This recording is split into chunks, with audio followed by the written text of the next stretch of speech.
Hey guys! I made it! I personally just traveled from Frankfurt, Germany to Singapore, entering Singapore on the 5th of October. The very best thing about it is that I did not need to do any quarantine in Singapore. And why? Because I was well prepared and had all the required documents on hand.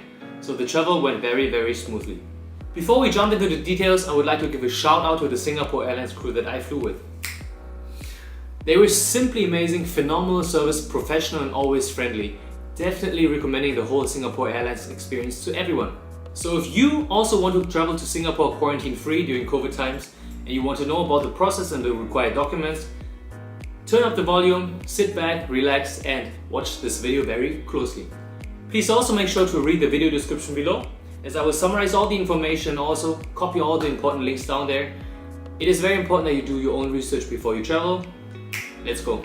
The very basic question is, how is it even possible to travel to Singapore quarantine free during COVID times? Singapore has recently established the vaccinated travel lanes, VTLs, with selected countries. The VTLs allow fully vaccinated travelers to enter Singapore quarantine free if certain requirements are met. As an example, since 9th of September this year, the VTL to Germany and Brunei from Singapore was established. Based on information from the Civil Aviation Authority of Singapore, as of 8th of October, almost 2,000 VTL travelers have entered Singapore. Among these travelers, there were only 2 positive COVID cases. They were detected immediately on arrival and they were isolated and did not have any interaction with the community. With the experience and confidence gained through these pilot schemes with Germany and Brunei, Singapore is actually planning to open up more VTLs to different countries. This includes Denmark, France, Italy, Spain, the Netherlands, UK, US, Canada, starting on the 19th of October, and at a later stage it will also be established to South Korea on the 15th of November. So a lot of people might have already heard of the VTLs, and at the same time some people might be unsure of the actual requirements or how it works and how smooth it goes. So today I would like to share my own experience going through the VTL entering Singapore, and I would like to give confidence to the people who actually use the VTL lanes. May it be for Singapore residents to go on a leisure trip outside of Singapore and come back, or for people from one of these selected VTL countries to enter Singapore and enjoy this beautiful country. Today we will keep it very simple. First, I will show you a list with a complete overview of the required documents. Secondly, we will discuss each point in detail. I will share my own experience, how it went for me, and what you have to keep in mind. For those who already researched the VTL or who have already gone through the VTL process, it sounds very easy and the process is very easy, but I know that a lot of people might have many different questions, so I hope to answer most of them today. I know it will not be all of them, but I hope you will enjoy and learn something. First, the list with the overview of required documents. These are the requirements for Singapore residents currently living in Singapore.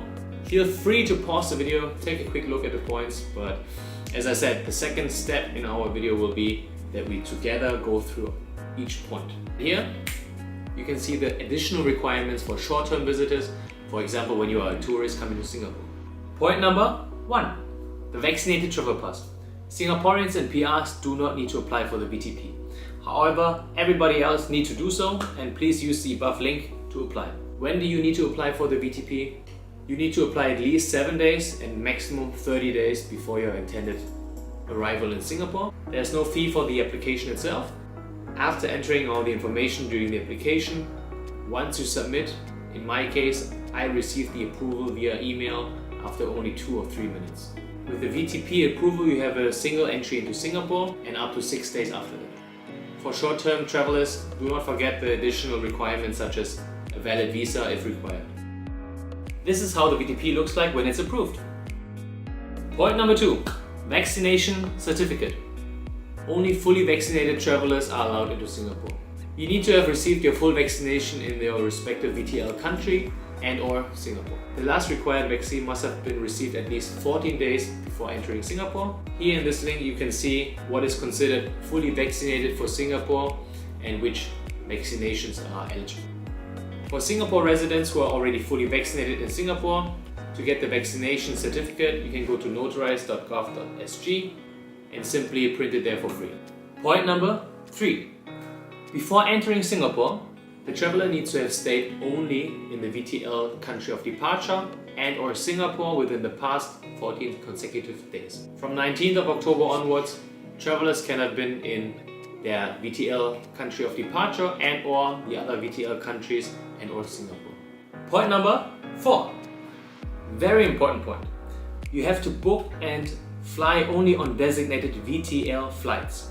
I will show you a quick example on the Singapore Airlines website how you can identify whether this is a VTL flight or not. Go to singaporeair.com, click on book flights. In my case, for example, I would choose Frankfurt to Singapore. As you can see, the first flight shown here, departing at 12:30, is not a designated VTL flight. Scrolling down to the second flight departing at 10 p.m, we can see that this is definitely a designated VTL flight. Scrolling further down, the third flight departing at 8:15 in the morning is also not a designated VTL flight. Point number 5. Pre-departure PCR test. All travelers need to undergo a PCR test within 48 hours before the planned departure to Singapore. The test must be taken at an internationally accredited and recognized facility. In Germany, there are different test centers and laboratories. Myself, I personally went to Attribution, which is available at most German airports. I chose the option where I would get my result within 24 hours. Actually, in my case, I got it after 5-6 hours already. For those who have some budget to spare or are very much in a hurry, there are also options to get a PCR test result within only 6 hours or even 1 hour. Of course, it costs a little bit more. What is important is that the test result certificate includes the following information: the name and at least one other personal identifier. Of course, the negative test result, the date and time when the test was taken, and also the name of the institution. Point number 6. Prepayment of on-arrival PCR test.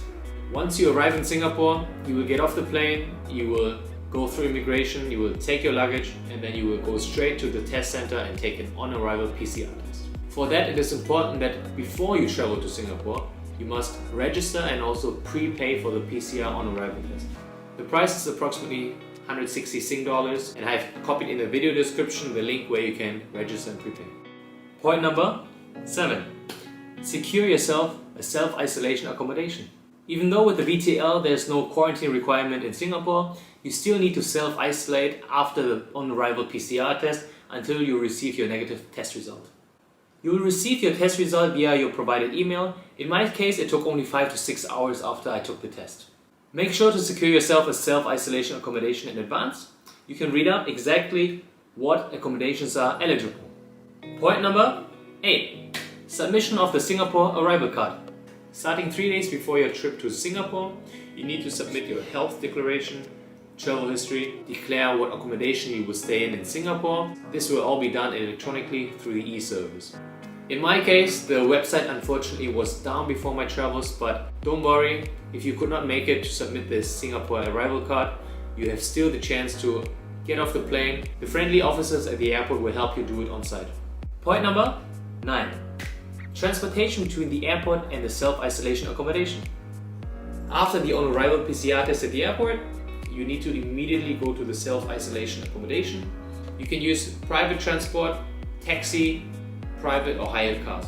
If you have the Grab app, you can go to Grab, select a different vehicle called Grab SHN, Stay Home Notice, or at the airport you can just follow the designated route and go to the taxi stand, and the friendly officers will get you to an eligible taxi. Point number 10. The last requirement for Singapore residents. The post-arrival Day 3 and Day 7 PCR test. If you enter before the 19th of October, you need to prepay during the VTP application, and also you have to do the test on the 3rd and 7th day after arrival. So for example, if you enter Singapore and clear immigration on the 10th of October, this is considered Day 1.